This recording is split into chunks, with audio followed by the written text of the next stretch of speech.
Yon. At eto naman po, no? Mga tropa at mga kalapatids, magandang hapon ulit sa inyo, no? Siya po yung nakauwi sa akin kanina umaga na hindi ko na na-video gawa nung lag yung phone ko, no? Yan yung si 665 ng last release niya sa Bigan, Ilocos Sur.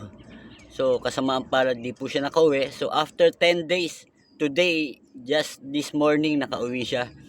So nagulat ako habang nagpapakain ako ng mga flyers ko.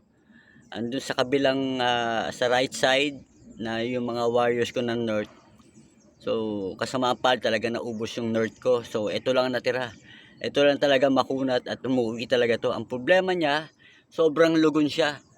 Lahat ng warriors ko nung north lang na-tsempo po talaga sa karera na naglulugon at naglalaglag ng kanilang mga primary feathers.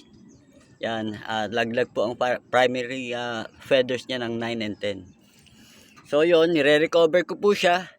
So small grits lang, mga sneaky mix, mga small seeds lang. Then yung electrolyte solution or yung protolite, no, para maka-recover po siya kagad. Sana'y mabalik niya yung dati niyang pangangatawan at kalusugan. So grabe, kung may hipo nyo lang to, sobrang payat na payat, talagang salat na salat mo yung buto. Ayun mga tropa at mga alapads, yun lang po ang update ko. So ipapahinga ko talaga ito muna. Sige, magandang araw.